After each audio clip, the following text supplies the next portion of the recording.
Welcome back to the bubble, ladies and gentlemen, and Cossacks 3, where we will do our very best to fight against two other online players here on multiplayer.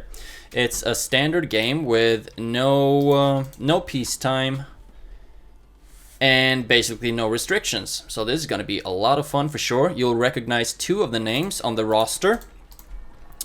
More specifically, Sleddle Pit 2001 and S Pro, who I've played against recently, and you can also see that game here on the channel. And like I talked about in the other episode, is that basically when playing without any peacetime, it's crucial that you get your pikemen out as soon as possible and also your diplomatic center up as soon as possible. So that's why I'm starting to send my peasants to wood production as soon as the crop fields are up. I'll be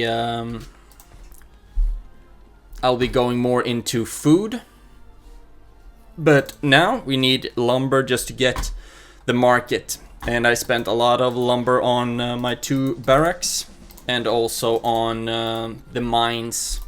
But as soon as I have, there we go, 450 wood, I will build my market. If you look at the points, it's going okay so far. Papai is doing a great job with his points, or her points, of course. And I don't know who I have on my end. So now it's going to be really important to do some scouting early on, and now we can start sending all of our peasants onto food, because that's going to be food, and gold is really going to be the main resources right now early on, because I need to upgrade and produce my pikemen, and that requires only food and gold. I don't need any stone or lumber so far. If I just create a buckload of food, I will be able to trade that off. Let's see. Gold so far looks okay. I need to find my second gold mine. I need to find that like yesterday. There we go. And I don't need... yeah, only 5 are going. That's great. That's great. And I actually don't think there are a lot more gold mines around here. So we'll actually have to upgrade the ones we can, and it's really good that I can upgrade that one as soon as possible. Now I'm gonna set my marketplace to my number 1 key and my barracks to my number 2 keys. I really need more wood for my academy as well. I need 1350 of wood, and I need some more stone as well. Let's actually see if we can trade some gold for that. Not 1,000, but like 100 for wood and some for stone as well. This is a really late time for an academy. I should have been clever enough as to sell my coal for lumber and some iron for stone. There we go. This is that was not very well played on my end, unfortunately, but you can't always be perfect. Would be fun to be perfect once, though. Okay, we got more stone up there, and we are running out of something. Oh, it was because I was upgrading, fortunately. And as soon as you're done with that academy, I would like you to build yet another mill. Oh, look at that. S Pro is really up and going quickly. There we go. What do I need for the diplomatic center? I need more stone and lumber. Stone and lumber. And there we go. Now, as soon as that one's built, we will be able to... as soon as that one's built, we're going to be able to start building archers as well, which is going to be really useful. And I will start moving ahead with my pikemen as well, just to make sure that... Okay, Pape is actually on S-Pro's side, so I will be fighting against Sledopit.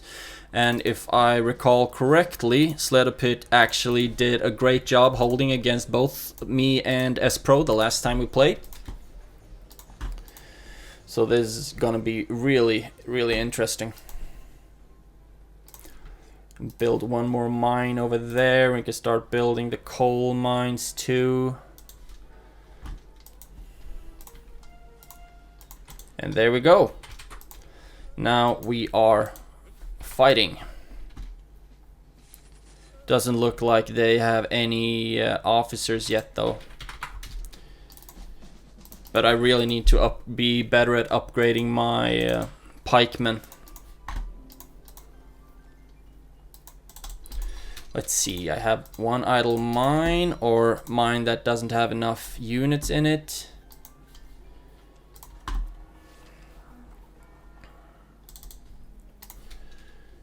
But now there are enough units in it.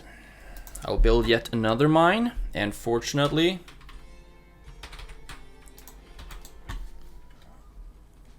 my pikemen did well, and it looks like Sledopit is trying to do an old sneakaroo on me.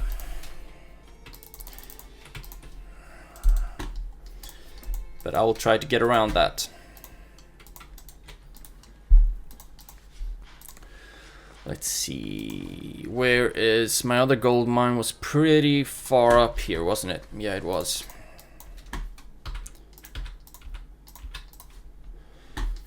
But I'm trying to put out guards on all of the civilian buildings, because those are easily captured.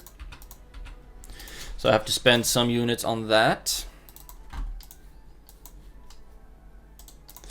There we go.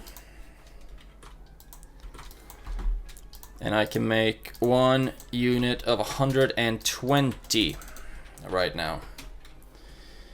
And I'll still have to walk around to the right, because I want to make sure that I'm not being attacked from the sides. And in the meantime, oh, look at that. S-Pro is an absolute beast. I've never been that good at like being aggressive early on, to be honest. I'm more of a booming type of player.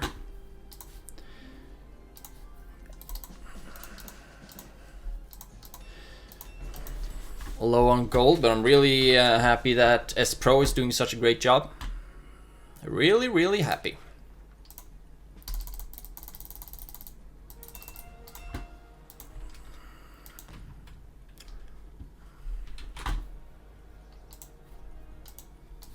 Happy. And I'll try to walk around with my infantry on this end. One idle mine, thank you. And keep on upgrading food production buildings. How much to the next 6,300? I should really know that by now.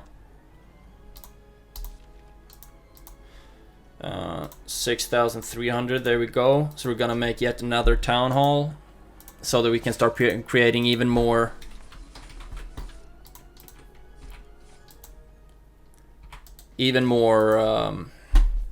peasants.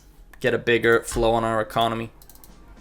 Not enough dwellings. That's another reason why I really need a town center, or a town hall, sorry.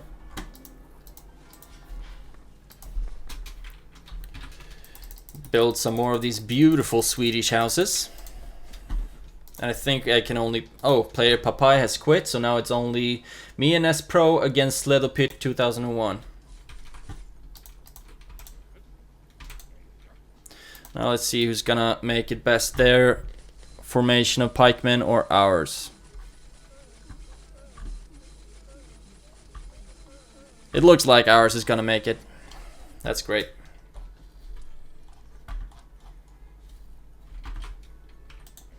And I'm just gonna set all my military units to attack, to move and attack.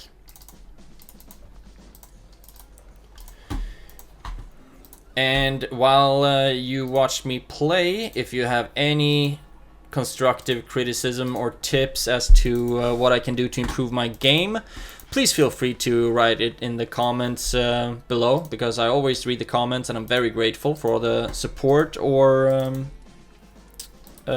information I can get to become a better YouTuber and also a better player, of course.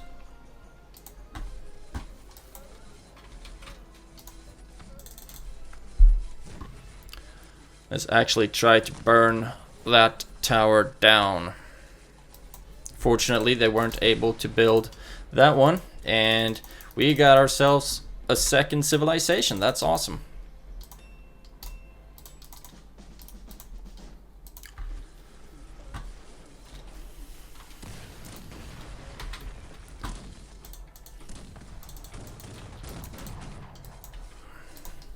But they are actually able to push me back on a lot of occasions. But fortunately for me, S-Pro is coming to save the day, and he plays as Hungary with Siege Cossacks. That's interesting. From the diplomatic center, which causes for good quick cavalry, but they are super crappy when it comes to everything that has to do with attacking and defending. The only good thing they have is that they're fast, and that works very well when playing with capture. So this game is over now as well. It was a victory, fortunately. Much thanks to S-Pro, who did a stellar job this game pushing early, and his upgrades, or his or her upgrades, were came quicker than from the last game, as I recall. So if you look at the population upgrades, we did very well. While Popeye, as soon as he got attacked by S-Pro, it started to deteriorate quite quickly for that player.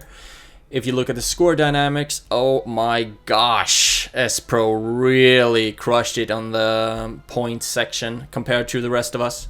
I don't know if that means that S-Pro is good or that we're just bad. Most likely a combination of both.